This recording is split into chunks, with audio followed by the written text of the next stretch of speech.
सुबह से प्रारंभ हुआ है। बहुत सारे विषयों पर आज दिन भर हमने चर्चा की है। हमारा विद्यार्थी परिषद का लक्ष्य क्या है, हमारी सैद्धांतिक भूमिका क्या है, विद्यार्थी परिषद का एक परिचय, एक इतिहास, हमारी कार्य पद्धति और एक इकाई पर हम सबको कैसे काम करना है, ऐसे कई अलग अलग विषयों पर विभिन्न सत्रों में हमने चर्चा की है। अभी एक सत्र में एक विषय मैं आप सबके सामने रख रहा हूं, जो विषय हम सबको आने वाले दिनों में, आने वाले वर्ष में विद्यार्थियों में, युवाओं में, समाज के बीच में एक जागरण अभियान के रूप में चलाना है। इसलिए वो विषय पूरे देश में सभी अभ्यास वर्गों में, सभी कार्यकर्ताओं के बीच में रखा जाए, इसी योजना से ये सत्र, ये विषय मैं आप सबके सामने रख रहा हूँ। हम सब विद्यार्थी परिषद की जब बात करते हैं तो हम कहते हैं कि हमारा जो लक्ष्य है वो राष्ट्र का पुनर्निर्माण है। हम अपने इस देश को, भारत को पुनः भारत बनाना चाहते हैं। जब राष्ट्र पुनर्निर्माण की हम बात कहते हैं तो हम ये कहते हैं राष्ट्र का जो पुनर्निर्माण है ये कैसे होगा, तो हम कहते हैं समाज परिवर्तन से होगा, सोशल चेंज। समाज परिवर्तन से राष्ट्र का पुनर्निर्माण होगा। और समाज परिवर्तन कैसे होगा, तो उसके लिए हम कहते हैं समाज परिवर्तन यानी व्यक्ति निर्माण से होगा।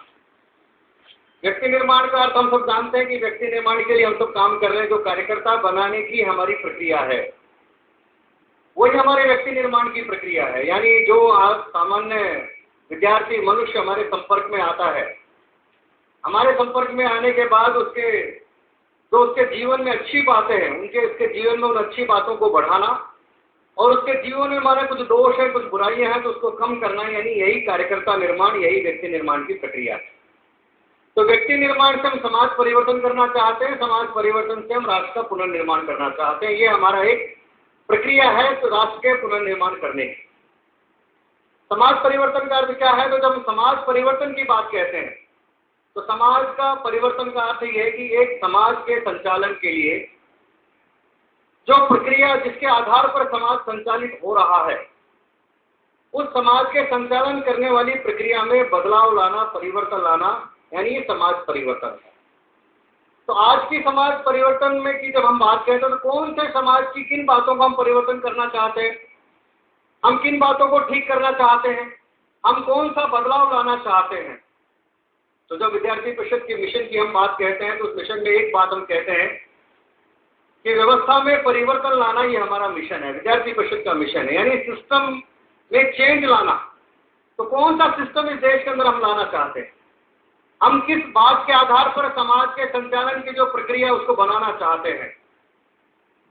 तो जब अपने देश के इतिहास की हम बात कहते हैं तो हम कहते हैं कि हमारा देश बहुत प्राचीन एक ऐसा देश रहा है, पूरे दुनिया का मार्गदर्शन करने वाला, विश्व गुरु कहलाने वाला ऐसा हमारा देश रहा है। त्याग और सेवा और आध्यात्म के दम पर पूरे दुनिया का मार्गदर्शन हमारे भारत देश ने किया है। हमारे यहाँ पर समाज में जीवन मूल्य और धर्म के आधार पर एक जीवन जीना, समाज में सब लोगों का ये दायित्व था। कुछ वैल्यूज के आधार पर लोग जो इस समाज में रहते थे उसके आधार पर अपना जीवन जीते थे। हमारे यहाँ पर समाज में रहने वाले लोगों का मन, मानस जो था वो धर्म प्रवण मानस था, यानी धर्म के आधार पर, धर्म आधारित जीवन रचना हमारे यहाँ समाज की थी। ऐसा एक समाज हम फिर वापस बनाना चाहते हैं। वो परिवर्तन हम समाज में लाना चाहते हैं कि फिर समाज में उन मूल्यों की स्थापना हो।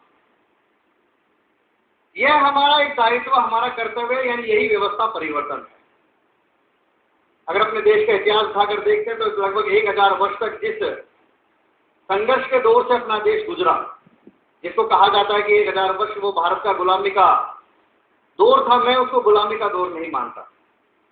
इतिहास उसको गुलामी का दौर बताता है कि इस देश पर मुगल आए, डच आए, फ्रांसीसी आए, पुर्तगीज आए, अंग्रेज आए, जिन्होंने 1000 साल तक इस भारत पर शासन किया।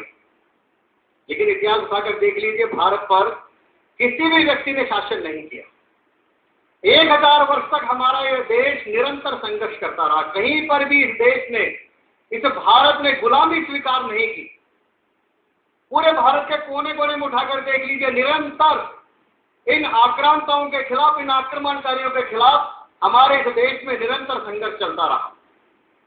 कहीं पर कोई शिवाजी युद्ध लड़ते रहे मुगलों के साथ, कहीं कोई महाराणा प्रताप युद्ध लड़ते रहे, कहीं कोई लालजी बरफुकन युद्ध लड़ता रहा, कहीं कोई गुरु गोविंद सिंह युद्ध लड़ते रहे।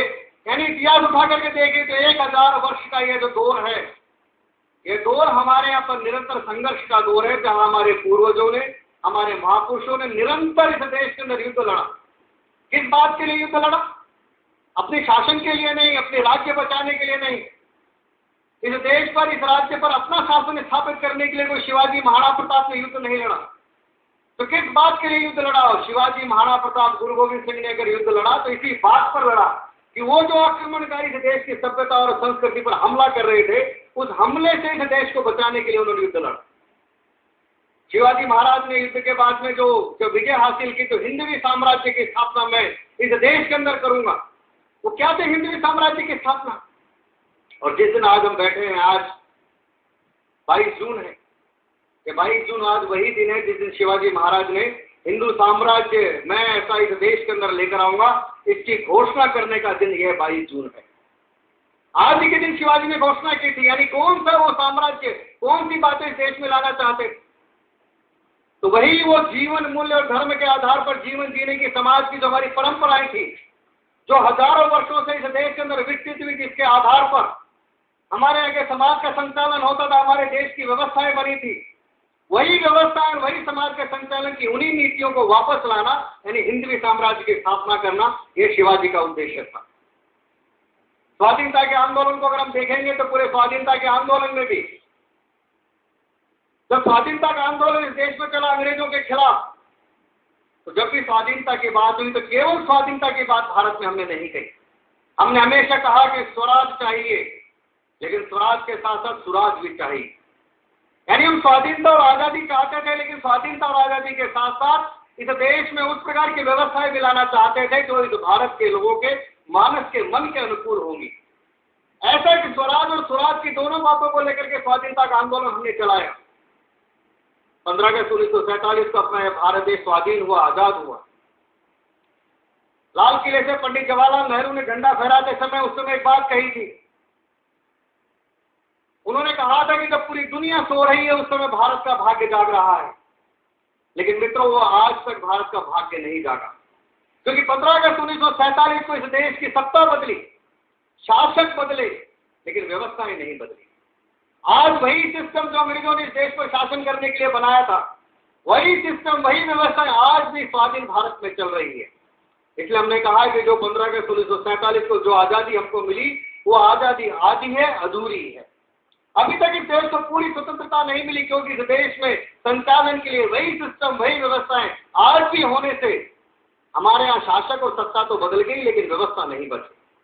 दुर्भाग्य से जिन लोगों के हाथ में 15 अगस्त 1947 को इस देश की बागडोर आई, जो लोग इस देश के शासक बने, सत्ता जिनके हाथों में आई, दुर्भाग्य से वो लोग भी उसी व्यवस्था के हितकारी थे। उनको लगता था अंग्रेजों के द्वारा बनाई गई व्यवस्था ही हमारे लिए भी हितकर है। जिस व्यवस्था से अंग्रेजों ने देश पर शासन किया, वही सिस्टम 15 अगस्त 1947 के बाद उन लोगों ने जारी रखा, क्योंकि पंडित जवाहरलाल नेहरू जैसे लोग जो जिनकी मानसिकता अंग्रेजों वाली थी, इसे जो कई बार हम शब्द कहते हैं कि देश से गोरे अंग्रेज चले गए और फिर काले अंग्रेजों ने देश पर शासन कर लिया। तो गोरे अंग्रेज गए, लेकिन आज की शासन व्यवस्था को उस समय संभालने वाले लोग वही हमारे यहाँ पर काले अंग्रेज हैं, वही मानसिकता के लोग। अंग्रेजों ने देश पर शासन करने के लिए शासनकारी व्यवस्था बनाई थी, इसलिए जवाहरलाल नेहरू जी को भी लगा कि अब मुझे भी इस देश पर शासन करना है, और अगर मुझे शासन करना है तो यह व्यवस्था मेरे लिए ठीक है। इसलिए उन्होंने उस व्यवस्था को नहीं बदला, उस व्यवस्था को कंटिन्यू किया, जो आज भी हमारा देश, हमारा समाज उस सिस्टम को ढो रहा है। इसलिए विद्यार्थी परिषद की 9 जुलाई 1949 को जब स्थापना हुई, तो अपनी स्थापना के समय सबसे पहले विद्यार्थी परिषद ने जो आंदोलन चलाया, वो आंदोलन यही था, भारतीयकरण आंदोलन। हमने कहा देश स्वाधीन हो गया है, देश की सत्ता बदल गई है, अंग्रेज चले गए हैं, अंग्रेजों के जाने के साथ साथ अंग्रेजों की व्यवस्था भी देश से बाहर जानी चाहिए। इसलिए सबसे पहला एक प्रतीक के रूप में विद्यार्थी परिषद ने आंदोलन चलाया, भारतीयकरण आंदोलन। हमने कहा इस देश का नाम इंडिया नहीं भारत होना चाहिए। हमने क्यों कहा इंडिया नहीं भारत होना चाहिए? क्योंकि भारत इस देश का प्रतीक है, इंडिया भारत का प्रतीक नहीं है। इंडिया ये अंग्रेजों की व्यवस्था का, मानसिकता का परिचायक है। इसलिए इंडिया के स्थान पर भारत का नाम भारत होना चाहिए। हमारे की राष्ट्रभाषा अंग्रेजी नहीं हिंदी होनी चाहिए। हमारे का राष्ट्रगान वंदे मातरम होना चाहिए। एक प्रतीक के रूप में, एक सिंबल के रूप में विद्यार्थी परिषद ने पूरे देश में यह भारतीयकरण का आंदोलन चलाया। केवल इस सिंबल नहीं, इससे भी आगे जाकर हमने कहा जब देश की संपूर्ण व्यवस्थाओं का भारतीयकरण करो, अब देश स्वाधीन हो गया है। इसलिए एक स्वाधीन समाज का ये लक्षण है, ये चिन्ह है कि हर स्वाधीन समाज अपने अनुकूल व्यवस्थाएं बनाता है। और यह उस समाज के जीवंत होने का प्रमाण है कि जो समाज अपने लिए अनुकूल व्यवस्थाएं बनाए वही समाज जीवित है। जो समाज अपने लिए अनुकूल व्यवस्था नहीं बनाता वो समाज मृत माना जाता है। दुर्भाग्य से हमारे देश में जिस प्रकार से व्यवस्थाएं बदलनी चाहिए थी, समाज के अनुकूल व्यवस्थाएं बनानी चाहिए थी, स्वाधीनता के इतने वर्षों के बाद भी उन व्यवस्थाओं का निर्माण हम नहीं कर पाए। विद्यार्थी परिषद ने आंदोलन किया, पूरे देश में बहस भी चली, संविधान के लिखने के समय बहुत सारे मुद्दे भी आए, डिबेट भी हुई, चर्चा भी हुई। लेकिन जो मैंने कहा कि उस समय के जो लोग थे जिनके हाथों में अंग्रेजों ने सत्ता सौंपी वह वैसी अंग्रेजी मानसिकता के लोग थे, इसलिए उन्होंने उस व्यवस्था को भी अपने अनुकूल मानकर हमको भी देश पर शासन करना है। लोगों के लिए लोक कल्याणकारी व्यवस्था नहीं, शासनकारी व्यवस्था चाहिए। ये लोक कल्याणकारी व्यवस्था के बजाय वो शासनकारी व्यवस्था को उन्होंने स्वीकार किया, जिसको आज अपना ये देश ढो रहा है। इसलिए विद्यार्थी परिषद ने हमेशा जब भी अपने मिशन की हम बात कहते हैं, जब हम कहते हैं इस राष्ट्र का पुनर्निर्माण हमको करना है, जब हम कहते हैं कि भारत को पुनः भारत बनाना है, तो पुनः भारत बनाना है तो उसकी अनिवार्य शर्त यह है कि इस देश में जब तक इस सिस्टम को हम नहीं बदलेंगे जब तक भारत का पुनर्निर्माण संभव नहीं है। या जिस प्रकार का भारत हम बनाना चाहते हैं वैसा भारत हम नहीं बनाना चाहते। इसलिए व्यवस्था परिवर्तन, सिस्टम में बदलाव लेकर के आना, समाज के आज के अनुकूल उस प्रकार की व्यवस्थाएं बनाना, यह निरंतर एक बहस, एक डिबेट विद्यार्थी परिषद ने इस देश में विद्यार्थी युवाओं के बीच में चलाई है। एक अवसर देश में हो रहा था 1975 के बाद में, जब देश में आपातकाल लगा, इमरजेंसी लगी, उस देश में एक लोक नायक जयप्रकाश नारायण उभर करके आए। उस समय भी देश में एक समग्र क्रांति का नारा दिया गया और कहा गया समग्र क्रांति का तो यही है कि अब केवल व्यवस्थित सत्ता नहीं बदलेंगे, अब केवल इंदिरा गांधी को सत्ता से बाहर नहीं करेंगे, सत्ता से इंदिरा गांधी को बाहर करने के साथ साथ इस देश में समग्र क्रांति यानी समग्र परिवर्तन लेकर आएंगे। ऐसा पूरा देश में एक आंदोलन चला। दुर्भाग्य से उस समय भी 77 में जनता पार्टी की सरकार बनी और फिर वह सरकार लंबी नहीं चल पाई और वो व्यवस्था परिवर्तन या समग्र क्रांति का वह सपना भी अधूरा रह गया। पिछले 3-4 साल से फिर अपने देश में डिबेट चली है, बहस चली है।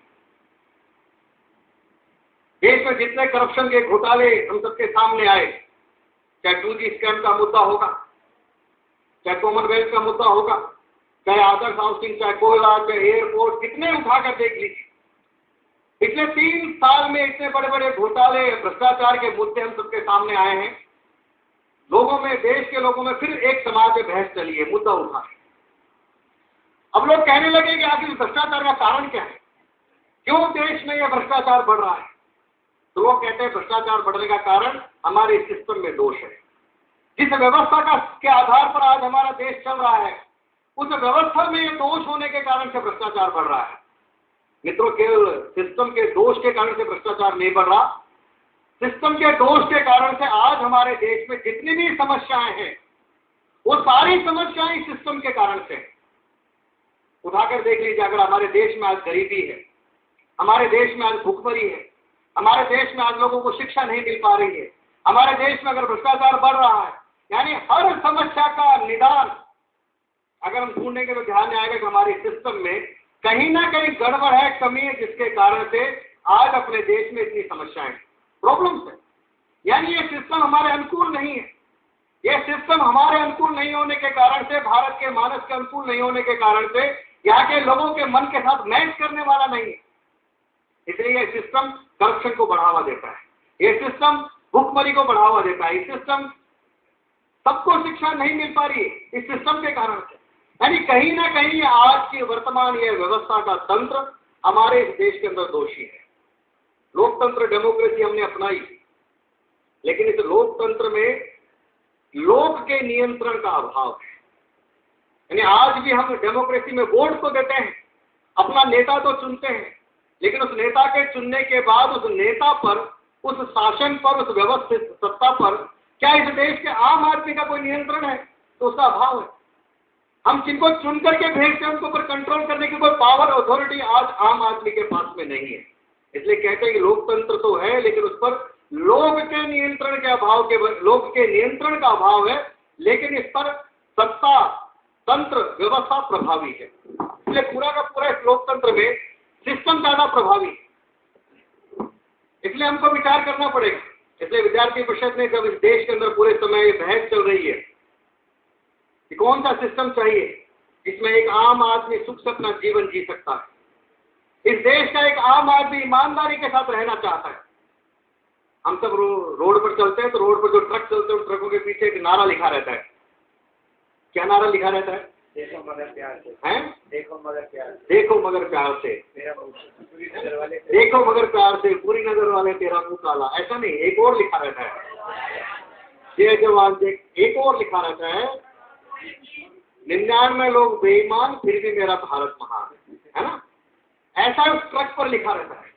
क्या आप इस बात से सहमत है कि भारत देश में 99% लोग बेईमान है? मैं नहीं मानता। आज भी इस भारत देश में 99% लोग ईमानदारी के साथ जीवन जीना चाहते हैं, अपने मेहनत के बल पर जीवन जीना चाहते हैं, श्रम के साथ जीवन जीना चाहते हैं, स्वाभिमान के साथ जीवन जीना चाहते हैं। 1% लोग बेईमान होंगे इस भारत देश में, लेकिन माना 99% लोग ईमानदारी से जीवन जीना चाहते हैं, लेकिन मजबूरी में भी उन लोगों को इस सिस्टम के कारण से उनके जीवन में उनको समझौता करना पड़ता है। मुझे ट्रेन में यात्रा करनी है, मेरा टिकट कंफर्म नहीं हुआ, होना चाहिए लेकिन नहीं हुआ है। टीटी मुझे मेरा टिकट 100 रुपए देकर के कंफर्म करता है, मजबूरी में मुझे 100 रुपए की रिश्वत देकर अपना काम कराना पड़ता है। मैं किसी ऑफिस में जाता हूँ, ईमानदारी के साथ ऑफिस में जाकर कहता हूँ मेरा जेन्युइन काम है, करिए, लेकिन वो बाबू वहां बैठा हुआ, बाबू वहां चपरासी बिना कुछ पैसा लिए मेरा काम नहीं करता। मैं ईमानदारी से, मेरा जेन्युइन काम है, फिर भी नहीं होता, मुझे मजबूरी में वहां रिश्वत देनी पड़ती है। यानी ईमानदारी के साथ जीवन जीने वाला आदमी मजबूरी में ये सब समझौते करके अपना जीवन जी रहा है। इसलिए एक आम आदमी के जीवन को कैसे सुखी बनाना है, रोटी कपड़ा मकान और पढ़ाई और दवाई, इन जिन 5 बातों की मूलभूत बातों की बात कहते हैं कि एक आम आदमी को जीवन जीने के लिए रोटी चाहिए, कपड़ा चाहिए, मकान चाहिए, पढ़ाई की व्यवस्था चाहिए और उसको दवाई की व्यवस्था, उसके लिए 5 बातें मिनिमम आज भी स्वाधीन भारत में हम दे नहीं पा रहे। क्यों? क्योंकि कहीं ना कहीं ये सिस्टम इन 5 बातों को देने लायक नहीं है। इतने 120 करोड़ लोगों के लिए इस देश में जिस प्रकार की व्यवस्था, जिस प्रकार का तंत्र चाहिए, जिस प्रकार का सिस्टम चाहिए, ये सिस्टम शासनकारी है, लोक कल्याणकारी नहीं है। मूल बात अगर हम देखेंगे तो इस सिस्टम का जो सबसे बड़ा दोष है कि सिस्टम लोगों को शासन करने के लिए बनाया गया था, लोगों के भले के लिए नहीं, लोगों के कल्याण के लिए नहीं बनाया गया। यह इस सिस्टम का सबसे बड़ा दोष है। इसलिए विद्यार्थी परिषद ने जब देश के अंदर बहस चल रही है, फिर लोगों को लग रहा है कि देश की इन सब समस्याओं के प्रति देश में फिर कुछ बदलाव लाना चाहिए, परिवर्तन लाना चाहिए, तो फिर बहस चलिए कि नए प्रकार का सिस्टम इस देश में आना चाहिए, कौन कौन सी सुधार इस सिस्टम में होने चाहिए, कैसी व्यवस्था इस देश के समाज के संचालन के लिए हमको चाहिए। तो विद्यार्थी परिषद ने भी निर्णय लिया कि पूरे देश में इस बहस में हम भी हिस्सा लेंगे। युवा होने के नाते हमारा भी एक मत है, छात्र शक्ति राष्ट्र शक्ति हम कहते हैं। छात्र कल का नहीं आज का नागरिक जब हम कहते हैं तो ये हमारी भूमिका बनती है कि देश में होने वाली इस डिबेट में आज का ये विद्यार्थी, ये नौजवान भी हिस्सा लेकर अपना मत रखे। इसलिए हमने जो व्यवस्था परिवर्तन, हम जिस प्रकार का समाज बनाना चाहते हैं, मूल्य आधारित समाज जीवन खड़ा करना चाहते हैं, ये एक लंबी प्रक्रिया है। विद्यार्थी परिषद 64 सालों से काम कर रही है, समाज में इस प्रकार के वैल्यू, संस्कार, देशभक्ति, राष्ट्रीयता, ये सब लाने के लिए हम काम कर रहे हैं। ये और लंबी प्रक्रिया निरंतर चलेगी। लेकिन तात्कालिक रूप से जो एक बात हमको लगती है कि क्या कुछ इस व्यवस्था में, सिस्टम में कुछ बातों को ठीक करके, जिसको हम कहते हैं तात्कालिक रूप से कुछ राहत आज आम आदमी को दी जा सकती है क्या? एक आम आदमी के जीवन में जो मजबूरी है, हेल्पलेस है, एक निराशा है, उसको लगता है कि सिस्टम के कारण से ये कभी संभव नहीं है कि मेरा कुछ, आम आदमी के मन में आज ये बातें बैठ गई हैं। उसको लगता है कि बिना लिए दिए कुछ काम नहीं होगा, इस देश में कुछ भी किया जा सकता है, यहाँ पर हर आदमी बिकाऊ है। ऐसा एक आम आदमी के मन के अंदर जो धीरे धीरे धारणा बन रही है, मुझे लगता है कि हमारे यहाँ का जो आदमी मूल एक आम आदमी का जीवन जिस प्रकार का है, उसके जीवन में निराशा समाप्त हो, हेल्पलेस के भाव समाप्त हो और उसके जीवन में भी हैप्पीनेस आए। इसलिए इस प्रकार की व्यवस्थाओं में, इस प्रकार के सिस्टम को क्या हम ठीक कर सकते हैं, क्या सुधार कर सकते हैं, रिफॉर्म्स कर सकते हैं। इसलिए व्यवस्था परिवर्तन चलता रहेगा, लंबी प्रक्रिया है, लेकिन तात्कालिक रूप से कुछ बातों को सुधार करने की बहस, एक डिबेट इस देश में आने वाले दिनों में खड़ी करेंगे। जैसे 5 मुद्दे हम लोगों ने आइडेंटिफाई किए, इन 5 मुद्दों पर आने वाले दिनों में हम लोग बहस करने वाले, डिबेट करने वाले, समाज में एक जागरण लेने वाले हैं कि लोगों के बीच में जाकर कहेंगे किस प्रकार की व्यवस्थाओं में सुधार होना चाहिए। तो ऐसे जो 5 मुद्दे हमने आइडेंटिफाई किए, उसमें पहला मुद्दा हमारा है पुलिस कानून का सुधार का। कैसा पुलिस कानून चाहिए, कौन सी पुलिस व्यवस्था इस देश के अंदर चाहिए। तो जो मैंने कहा कि आज हमारे देश में जो पुलिस की व्यवस्था है, यह हमारे द्वारा बनाई गई पुलिस व्यवस्था नहीं है, यह अंग्रेजों के द्वारा बनाई गई पुलिस व्यवस्था है। 1861 में अंग्रेजों ने इस देश में पहली बार यह पुलिस कानून बनाया। जब 1861 की बात कहते हैं तो 1857 में इस देश का पहला स्वाधीनता संग्राम लड़ा गया। झांसी की रानी लक्ष्मीबाई, चाचा टोपे, बहादुर शाह जफर और कितने लोग थे जिन्होंने पूरे देश में कमल और रोटी के संदेश से 1857 का स्वाधीनता संग्राम जब लड़ा गया, किसी कारणों से वो सफल नहीं हो पाए। 1857 में देश को स्वाधीनता नहीं मिल पाई, लेकिन 1857 के स्वाधीनता संग्राम के बाद अंग्रेजों को लगा इस देश में अपने साम्राज्य को स्थायी करना है, अपने साम्राज्य का विस्तार करना है, हमें यहाँ से लोगों से राजस्व वसूल करना है, हमें यहाँ पर लोगों के मन के अंदर अपना भय पैदा करना पड़ेगा, आतंक पैदा करना पड़ेगा। बिना भय और आतंक के हम अपने शासन को यह स्थायी नहीं रख सकते। इस मूल भाव को रखते हुए अंग्रेजों ने 1861 में पहली बार इस देश के अंदर एक पुलिस कानून बनाया, पुलिस का सिस्टम बनाया, पुलिस व्यवस्था बनाई। और कौन सी पुलिस? ऐसा पुलिस बनाया जिसके हाथ में डंडा देकर कहा कि जाओ इस देश में आप लोगों के मन के अंदर भय पैदा करो, आतंक पैदा करो अंग्रेजों के प्रति, लोगों को डर हो, आपको देख करके डरना चाहिए एक आम आदमी देश का। ऐसा एक पुलिस व्यवस्था, पुलिस बल इस देश के अंदर अंग्रेजों ने खड़ा किया। दुर्भाग्य से स्वाधीनता के बाद उस पुलिस कानून को बदलना चाहिए था, लेकिन आज भी स्वाधीन भारत में वही 1861 का बनाया गया पुलिस कानून चल रहा है। इसलिए आज का पुलिस का अगर हम देखें तो आज हमारे देश की पुलिस भी वही भय और आतंक का प्रतीक है।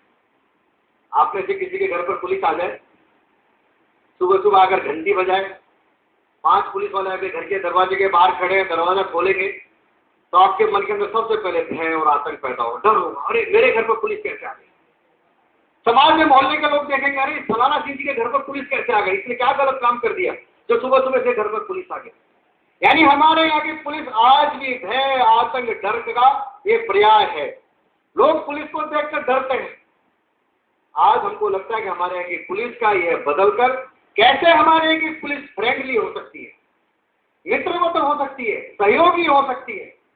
ऐसा उसका प्रशिक्षण, ऐसा ट्रेनिंग, ऐसा कानून इस देश में बनाना पड़ेगा कि आज हमारे यहाँ की पुलिस से लोग डरे नहीं, पुलिस को देख करके उनके मन के अंदर आतंक और डर पैदा ना हो। इसके बजाय पुलिस उनको अपनी मित्र लगे, सहयोगी लगे।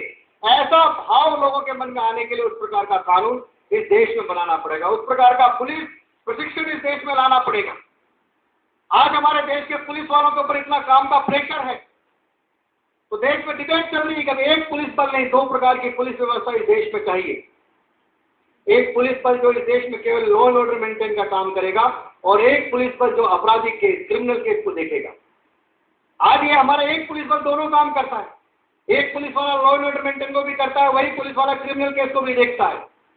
तो क्या 2 प्रकार की पुलिस एजेंसियां इस देश के अंदर बनाकर उनके काम को बांटकर उनके ऊपर काम का दबाव कम कर सकते हैं? इस प्रकार का नया एक पुलिस बल इस देश के अंदर बनाने की आवश्यकता है। 2006 में सुप्रीम कोर्ट ने सभी राज्यों को निर्देश भी दिए हैं पुलिस सुधार को लेकर।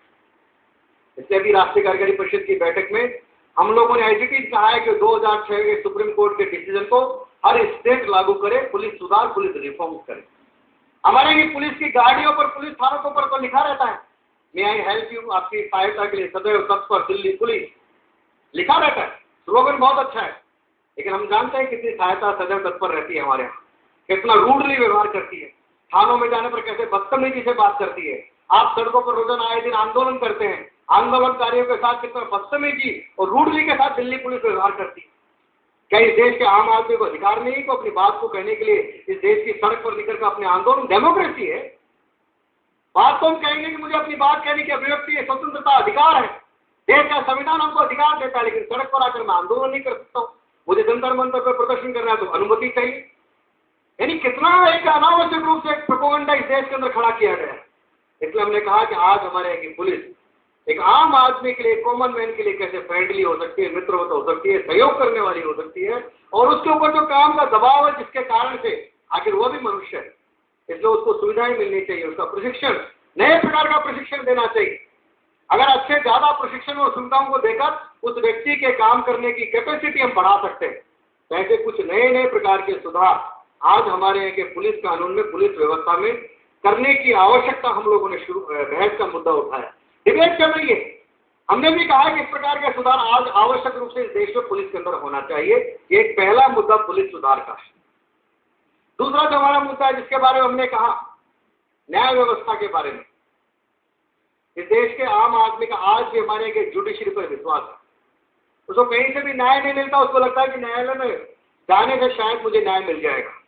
आज भी एक कॉमन मैन का विश्वास है, और इतना विश्वास है जिसके कारण से आज हमारे यहाँ की न्यायालयों के अंदर 3 करोड़ 20 लाख मुकदमे पेंडिंग हैं। 120 करोड़ लोगों के देश में 3 करोड़ 20 लाख मुकदमे पेंडिंग हैं। 56,000 मुकदमे अकेले सुप्रीम कोर्ट में पेंडिंग हैं। भारत में 120 करोड़ लोग हैं जिनके ऊपर मात्र 12,500 न्यायाधीश हैं, यानी 1 लाख व्यक्ति के ऊपर 1 न्यायाधीश है। आप कल्पना करिए, 3 करोड़ 20 लाख मुकदमों को 12,500 न्यायाधीश 24 घंटे अगर सुलझाने का काम करते हैं, तो इन 12,500 न्यायाधीश को भी 70 साल लग जाएंगे इन मुकदमों को सुलझाने के लिए। केवल 3 करोड़ 20 लाख मुकदमों का न्याय करने के लिए 70 साल चाहिए 12,500 न्यायाधीश को। देरी से मिलने वाला न्याय भी अन्याय है। अगर मुझे न्याय आज नहीं मिल रहा, 20 साल के बाद न्याय मिलता है, तो न्याय का मेरे लिए कोई महत्व नहीं है। मुझे आज रिलीफ चाहिए था, वो रिलीफ बाद में मिलेगा, कोई लाभ नहीं है। लोग मर जाते हैं, उसके बाद भी उनका न्याय नहीं मिलता है। आज भी हमारे देश की जेलों में लाखों लोग इसलिए बंद हैं कि उनके मुकदमे पेंडिंग हैं।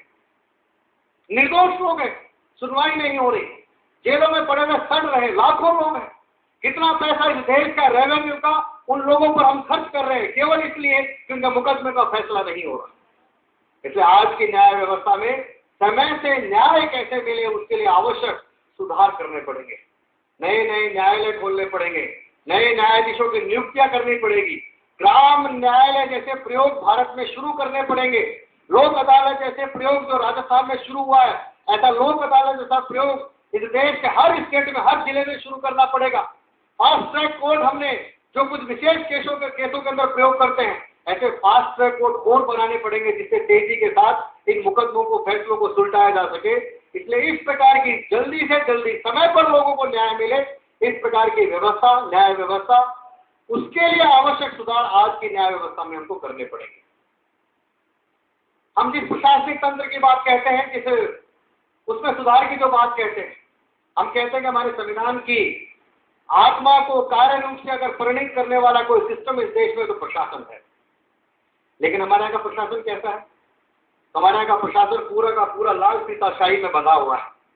फाइल पे फाइल, फाइल पे फाइल, सिग्नेचर पे सिग्नेचर, एक बाबू से दूसरे फाइल सब घूमती रहती है, चलती रहती है, फाइल फाइल फाइल फाइल, व्यक्ति को लाभ काम नहीं मिलता। अभी मैं थोड़े दिनों पहले वो पिक्चर देख रहा था, एक मुसद्दी लाल की पिक्चर है ना, ऑफिस ऑफिस, आप में से कुछ लोगों ने देखी होगी। आदमी जिंदा है लेकिन उसके रजिस्टर में लिखा गया है कि वो मर गया तो उसकी पेंशन बंद हो जाती है। वो जिंदा आदमी अगर ऑफिस में कहता है कि मैं जिंदा हूँ, मेरी पेंशन दो, मैं मुसद्दी लाल, तो उस ऑफिस में कोई मानने को तैयार नहीं होता कि आप जिंदे हो। आप कहते हैं प्रूफ लाओ आप जिंदे हो, एफिडेविट लाओ आप जिंदे हो। वो एफिडेविट ले आता है कलेक्टर से, तो वो कहता है ये लेकर आओ, वो लेकर, रोज जाना नए नए कागज, डॉक्यूमेंट। यानी जीवित आदमी को ही अपना जीवित होने का प्रमाण पेश करना पड़ता है। उसका बेटा जाकर के कहता है कि मेरे पिताजी हैं मुसद्दी लाल, वो कहते हैं क्या प्रूफ है तुम इसके बेटे हो, जाकर लेकर आओ प्रूफ, लेकर तुम भी प्रूफ लेकर आओ पहले किसके बेटे हो। यानी इतना हमारे यहाँ लाल फीताशाही में बंधा हुआ है प्रशासन,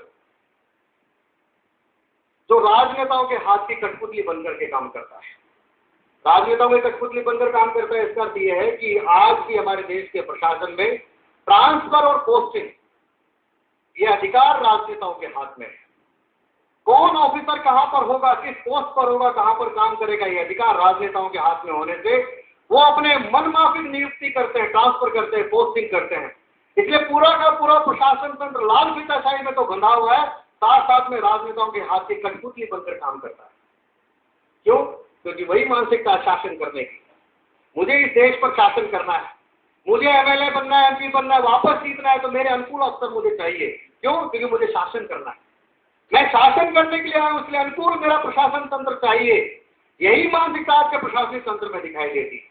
इसलिए हमने कहा ऐसा प्रशासन चाहिए जो लोगों के लिए लोक कल्याणकारी योजनाएं बनाए, लोगों के कल्याण के लिए काम करे, उनके वेलफेयर के लिए काम करे। जो सरकार ने योजना बनाई, उन योजनाओं का ठीक ढंग से नियम पूर्वक पालन करते हुए एक आम आदमी तक, उस अंतिम पंक्ति के खड़े हुए अंतिम व्यक्ति तक उस योजनाओं का लाभ पहुंचाने का काम यह उस प्रशासन तंत्र का है। ऐसा लोक कल्याणकारी प्रशासन बनना चाहिए, जवाबदेह प्रशासन बनना चाहिए, अकाउंटेबल। आगे कौन जिम्मेदार है इन सब बातों के प्रति? उत्तरांचल में बाढ़ आ गई, 15 तारीख को बाढ़ आई थी, 5 दिन के बाद वहां राहत का काम शुरू हुआ। वहां का मुख्यमंत्री 5 दिन के बाद वहां पर काम शुरू करता है। कौन जिम्मेदार है? क्या वहां प्रशासन नहीं था?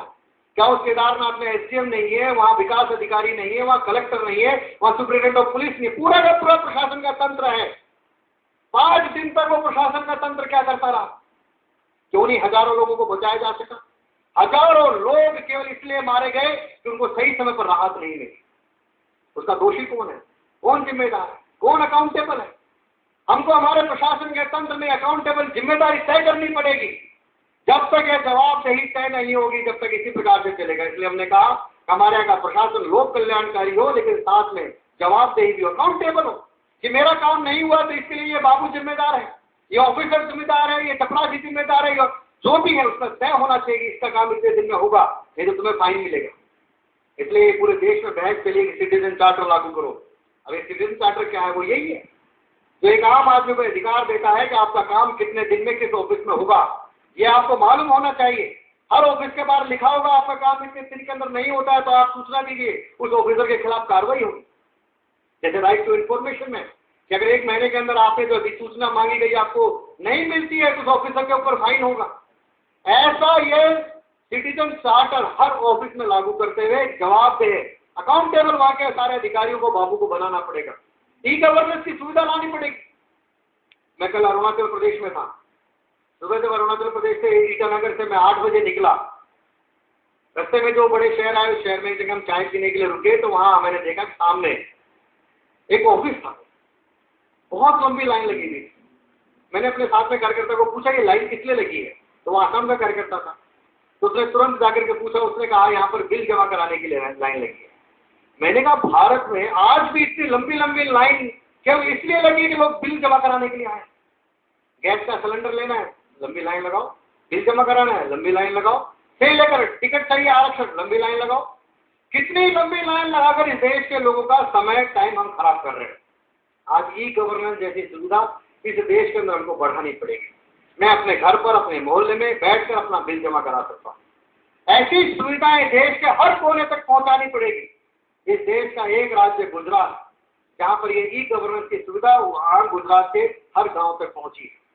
गांव का व्यक्ति बैठकर मेरे गांव में कौन कौन सी योजनाएं आ रही हैं, मेरे गांव में कौन कौन से विकास के काम हो रहे हैं, मेरे गांव में मुझे पट्टा चाहिए, मुझे अपनी रेवेन्यू फीस जमा करानी है, से लेकर मुझे अपनी खेती फसल बेचनी है, वहां अपनी पंचायत के भवन में जाकर वहां बैठकर सारी जानकारियां ले सकता है। ऐसी ई गवर्नेंस की सुविधा इस देश का एक स्टेट गुजरात अगर दे सकता है तो क्यों नहीं भारत के सारे स्टेट दे सकते? तो e governance, citizen charter, welfare, ऐसी प्रशासन, अकाउंटेबल प्रशासन, यह इस प्रकार के सुधार आज के प्रशासन तंत्र में हमको लाने पड़ेंगे। हम जिस चुनाव के इलेक्टोरल सिस्टम की बात कहते हैं, हम कहते हैं कि हमारे की चुनाव की व्यवस्था जिसके कारण से जो आज का चुनाव की हमारी प्रक्रिया है, इस चुनाव की प्रक्रिया में इतने दोष हैं जिसके कारण से आज अपराधी, माफिया, जाति के आधार पर लोग कैसे कैसे चुनाव जीत कर जाकर के बैठ रहे हैं। आज भी हमारे देश की पार्लियामेंट में 60 से अधिक ऐसे लोग बैठे हैं जिनके ऊपर क्रिमिनल केस चल रहे हैं। 60 से ऊपर ऐसे लोग हैं जिनके ऊपर क्रिमिनल केस चल रहे हैं। यानी जो कल तक कानून तोड़ने वाले थे, आज वही कानून के निर्माता बन रहे हैं। केवल कानून के निर्माता नहीं बन रहे, वही हमारे भाग्य विधाता भी बन रहे हैं। यानी जो कल तक अपराधी थे, क्रिमिनल थे, अपराधी थे, ऐसे लोग आज हमारे लिए बैठ करके नए नियम कानून बना रहे हैं। देश की पार्लियामेंट में बैठ रहे हैं। कौन भेज रहा है उनको चुन करके? कैसे लोगों को चुन करके वहां जा रहे हैं, जीत करके वहां पहुंच रहे हैं? डेमोक्रेसी है, चुनाव लड़ने का अधिकार उनको भी है, लेकिन जिता कौन रहा है? चुन करके कौन भेज रहा है? तो चुन करके हम लोग भेज रहे हैं। इस देश का आम आदमी ऐसे अपराधी, क्रिमिनल, पैसे के आधार पर लोगों को चुन करके भेज रहा है। क्यों भेज रहा है? क्योंकि हमारे यहाँ की डेमोक्रेसी में जो सबसे बड़ा पावर मतदान की है, वोट देने की है। जो वोट देने वाला व्यक्ति है, उसको आज भी यह मालूम नहीं है कि मेरे वोट का क्या मुझे उपयोग करना है, कैसे करना है, किस बात के आधार पर मैं अपना वोट दूंगा। अगर मैं मेरा वोट जाति के नाम पर देता हूं कि मेरी जाति का व्यक्ति खड़ा हुआ है इसलिए मुझे मेरा वोट मैं जाति के नाम पर इस व्यक्ति को दूंगा, तो आप अपेक्षा कर सकते हैं कि उसके चुना हुआ नेता जातिवादी नहीं होगा। जो जाति के आधार पर चुन करके आया है वो नेता जातिवादी होगा। वो जीतने के बाद केवल अपनी जाति के लोगों का काम करेगा। अगर मैंने पैसा देकर लोगों का वोट खरीदा है, मैंने शराब बांटकर लोगों का पैसा वोट खरीदा है, तो मैं चुनाव जीतने के बाद मेरा खर्च किया गया पैसा भ्रष्टाचार के रूप में वसूल करूंगा। तो पैसा खर्च करके जो जीत करके जाता है ऐसा नेता, वो भ्रष्टाचारी ही होगा। पैसा कमाएगा सत्ता में जाकर, वो लोगों के लिए कल्याणकारी योजना नहीं करेगा, वो पैसा कमाने वाला बनेगा। इसलिए पंडित दीनदयाल उपाध्याय जी ने जो कहा था अपने एकात्मानवाद में, उन्होंने कहा है कि सिद्धांत विहीन राजनीति से ही सिद्धांत विहीन मतदान से सिद्धांत विहीन राजनीति का जन्म होता है। जिस देश में वोट पोलिंग ही सिद्धांत विहीन है, उससे पैदा होने वाली राजनीति कैसे सिद्धांतवादी हो सकती है? रोगी गर्भ से कभी स्वस्थ शिशु पैदा नहीं होते। अगर हमारे यहाँ मतदान की व्यवस्था ही भ्रष्ट, बेईमान, जाति, पैसा, प्रलोभन, इसके आधार पर मतदान इस देश के अंदर हो रहा है, तो उससे चुना गया नेता ईमानदार नहीं होगा, उससे बनी गई सरकार स्वस्थ नहीं होगी, ईमानदार नहीं होगी। उसी में से भ्रष्ट और बेईमान लोग चुनाव जीत करके आएंगे। इसलिए इस चुनाव प्रक्रिया को अगर हम ठीक करना चाहते हैं तो सबसे पहले हमारी इस मतदान की प्रक्रिया को हमको ठीक करना पड़ेगा। आज भी स्वाधीन भारत में मैक्सिमम पोलिंग 60 से 70% होता है। 30 से 40% लोग आज भी वोट डालने नहीं जा रहे। यानी जिन्होंने पहले ही मान लिया कि डेमोक्रेसी में मेरा वोट का महत्व नहीं है। और कौन लोग हैं वो 30-40% लोग कौन है? वो इस देश का गांव का आदमी नहीं है, अनपढ़ नहीं है, मजदूर नहीं है, किसान नहीं है। वो 30-40% वो व्यक्ति है जो पढ़ा लिखा है, वो वोट डालने नहीं जा रहा। अपने इसी दिल्ली का नई दिल्ली लोकसभा क्षेत्र है ना, इस नई दिल्ली लोकसभा क्षेत्र में ऐसा कहते हैं कि सबसे ज्यादा पढ़े लिखे लोग हैं। पूरे भारत को चलाने वाले लोग नई दिल्ली के अंदर रहते हैं। सारे ऑफिसर्स में ही रहते हैं, सारे मेंबर ऑफ पार्लियामेंट में ही रहते हैं, सारे सब कुछ पूरी सत्ता पर जिनका नियंत्रण है, सत्ता को चलाने वाले, लोकतंत्र को मजबूत करने वाले लोग, वो सारे इस नई दिल्ली लोकसभा के अंदर रहते हैं। और भारत के अंदर सबसे कम पोलिंग होने वाला लोकसभा क्षेत्र कौन सा है? नई दिल्ली है। यानी पढ़ा लिखा वर्ग, पढ़ा लिखा समझदार व्यक्ति वोट डालने के लिए पोलिंग बूथ तक नहीं जा रहा, अपने वोट का उपयोग नहीं कर रहा, जिसके कारण से 30 से 40% लोग वोट नहीं डाल रहे। हमको विचार करना पड़ेगा कि 30-40% पढ़ा लिखा तबका जो इस देश के हित में, जिनको मालूम है किस प्रकार से वोट डालना है, जो जाति के नाम पर वोट नहीं डालता, पैसे के आधार पर दिखता नहीं है, जो देश में कौन सी नीतियां बननी चाहिए उसके आधार पर अपना वोट करेगा, ऐसा पढ़ा लिखा तबका वो पोलिंग बूथ तक जाए। इसके लिए कुछ सुधार, कुछ प्रक्रिया हमको अपनानी पड़ेगी। विचार करना पड़ेगा कैसे मतदान की और कुछ नई बातों में सुधार हम कर सके और ये 30-40% लोग वोट डालने के लिए पहुंचे, पोलिंग बूथ तक जाए। 60-70% पोलिंग वोट डाला जा रहा है, उसमें से कितने वोट लेकर लोग चुनाव जीत करके आ रहे हैं? 20%, 30%। डाले गए वोट का 50% वोट लेकर चुनाव जीतने का अपवाद इस भारत में केवल एक व्यक्ति है। डाले गए वोट का, डाले गए वोट, जितने वोट डाले गए उसका 50% वोट भी हमारे चुने गए नेताओं को नहीं मिलता। मेरा वोट किसी से एक ज्यादा है तो मैं मेरे पार्लियामेंट में बन जाता हूं। मुझे भले 10% वोट मिला होगा, 10 कैंडिडेट खड़े थे, सबको 10% वोट मिला, मुझे एक वोट ज्यादा मिल गया, मैं मेरे पार्लियामेंट बन जाता हूं। डाले गए वोट का 50% वोट लेकर के देश के पार्लियामेंट में पहुंचिए, असेंबली में पहुंचिए। केवल एक अपवाद है, नरसिंह राव। इस देश के बहुत बड़े बड़े नेता हुए, जवाहरलाल नेहरू, इंदिरा गांधी, अटल बिहारी वाजपेयी, राजीव गांधी, पता नहीं कौन कौन से, सब बहुत बड़े लोकप्रिय नेता हुए, लेकिन उनको भी डाले गए वोट का 50% कभी नहीं मिला। नरसिम्हा राव को इसलिए मिला कि नरसिम्हा राव पहले प्रधानमंत्री बने, बाद में उन्होंने चुनाव लड़ा, तो लोगों को लगा तो प्रधानमंत्री बनी गए, चलो वोट दे दो, तो डाले गए वोट का 50% वोट नरसिम्हा राव को मिला। एक अपवाद। तो क्या इस प्रकार की व्यवस्था हम सोच सकते हैं कि डाले गए वोट का 50% लेने वाला ही व्यक्ति नहीं मिला है ना, दोबारा वोट चलाई करिए। जब तक 50% वोट एक को नहीं मिलता, कम से कम 50% लोग तो उसको लाइक करेंगे, हाँ मेरा नेता ये ठीक है। ऐसे मतदान की कुछ प्रक्रियाओं को सुधार के रूप में, बहस के रूप में आने वाले दिनों में हमको विचार करना पड़ेगा, जिसमें से कैसे अच्छे और ईमानदार लोग चुनाव जीत करके आए। अभी देश में बहस चल रही है right to reject and right to recall. लोग कह रहे हैं हमको अधिकार मिलना चाहिए राइट टू रिजेक्ट का। मशीन के ऊपर एक बटन और लगाया जाए कि मेरे लिए, मैं किसी को भी ठीक नहीं मानता हूं तो मैं सबको रिजेक्ट कर सकता हूं, एक बटन लगाओ राइट टू रिजेक्ट का। लोग कहते हैं अगर हमने जिसको चुन लिया वो ठीक व्यक्ति नहीं है तो उसको बुलाने का अधिकार, राइट टू रिकॉल, हम वापस बुला सकते हैं, ऐसा राइट टू रिकॉल दिया जाए। मित्रों, राइट टू रिजेक्ट और राइट टू रिकॉल ये अच्छी बात है, फैशनेबल बात है, अच्छी लगती है हमको, हाँ बहुत बढ़िया है, लेकिन 120 करोड़ लोगों का भारत देश है। कितनी इस देश के अंदर रोजाना राइट टू रिजेक्ट और राइट टू रिकॉल होगी, आप कल्पना नहीं कर सकते। हर गांव में रोजाना सरपंच के खिलाफ राइट टू रिकॉल होगा, हर गांव में रोजाना पार्षद के खिलाफ, रोजाना पूरे भारत में चुनाव ही चलते रहेंगे। अभी वैसे भी चुनाव चलते रहते हैं, हर साल चुनाव होते हैं भारत में, हर साल एवरेज उठाकर देख लीजिए, भारत में कोई सा भी साल ऐसा नहीं जाता है जिसमें चुनाव नहीं होते हो। किसी न किसी राज्य में विधानसभा के चुनाव होंगे, किसी राज्य में जिला परिषद के चुनाव होंगे, कहीं नगर पालिका चुनाव होंगे। चुनाव का सिस्टम हमारे देश में निरंतर साल भर चलता रहता है, और ये राइट टू रिजेक्ट और राइट टू रिकॉल कर दिया तो पूरे हर गांव में रोजाना चुनाव ही होते रहेंगे। इसलिए फैशनेबल है, अच्छी बात है, होना चाहिए, लेकिन आज पहले आवश्यकता यह है कि देश का संविधान जो हमको राइट टू इलेक्ट का अधिकार देता है, चुनने का अधिकार, वोट देने का अधिकार, पहले देश के 100% लोग अपने उस राइट टू इलेक्ट का प्रयोग करने के लिए पोलिंग बूथ पर जाएं, अपने वोट का उपयोग करें, अपने अनुकूल कैसे लोग हमको चाहिए।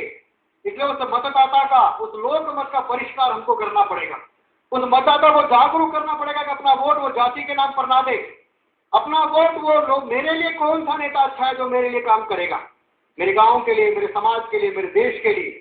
ऐसे लोगों को जिस दिन हम चुनना शुरू कर देंगे उस दिन हमारी प्रक्रिया सब ठीक हो जाएगी। इसलिए ऐसे मतदाता जागरण के अभियान, मतदान की प्रक्रिया को सुधार करने का अभियान, उसमें क्या क्या कौन कौन से सुधार करते हुए अधिकतम लोग वोट डालने जा सकते हैं। एक आम आदमी, ईमानदार आदमी चुनाव लड़ सकता है, इसलिए खर्चे की व्यवस्था, हमारा चुनाव इतना महंगा हो गया है, 1-1 करोड़ 2-2 करोड़ एक छोटे छोटे चुनाव में खर्च हो जाते हैं। कैसे हमारे कि चुनाव के खर्चे में कटौती हो, एक आम सामान्य आदमी भी चुनाव लड़ सकता है। इसलिए सरकार को विचार करना पड़ेगा कि सबको समान अवसर मिले, प्रचार का समान अवसर मिले, टेलीविजन पर, रेडियो पर डिबेट हो, बहस हो। मैं लोगों के लिए क्या करना चाहता हूं, लोग आए, डिबेट करें, बहस करें, देश की जनता सुने, सुनने के बाद तय करेंगे हाँ मेरे लिए कौन सा योग्य नेता है। ऐसे लोगों को कई प्रकार के नए अपनी बात कहने के, प्रचार के अवसर देने से कम खर्चे में ज्यादा ईमानदार लोगों को इस चुनाव की प्रक्रिया में हम शामिल कर सकते हैं। ऐसे कुछ सुधारों पर बहस आज देश में हमको करनी पड़ेगी। और जो पांचवा हमारा आखिरी मुद्दा है, जो हमने कहा है कि शिक्षा में सुधार, जो हमारा मूल एजेंडा है विद्यार्थी परिषद का, हमारा मिशन है। हम कहते हैं कि शिक्षा का भारतीयकरण करना, शिक्षा का व्यापारीकरण का विरोध करना, शिक्षा का निजीकरण हो लेकिन व्यापारीकरण ना हो। शिक्षा है, समाज का अधिकार है, सरकार उसके द्वारा संचालित, सरकार उसको संचालित ना करे, शिक्षा को स्वायत्त रखा जाए। ये सब तो बातें हम कहते हैं। जीडीपी का इतना % खड़ा हो, ये खर्च हो, फॉरेन इन्वेस्टमेंट शिक्षा के क्षेत्र में ना हो। कितने मुद्दे शिक्षा में सुधार को से लेकर के मूल जो हम कहते हैं कि हमारे कि शिक्षा एक आम विद्यार्थी को, व्यक्ति को रोजगार देने वाली हो, शिक्षा संस्कार देने वाली हो, शिक्षा ऐसी हो जिसके व्यक्ति के जीवन में जीवन मूल्य आए। ऐसी भारतीयता के आधार पर भारत केंद्रित शिक्षा इस देश में हम लाना चाहते हैं। इसलिए शिक्षा हमारा मूल एजेंडा है जिसके लिए हम काम कर रहे हैं।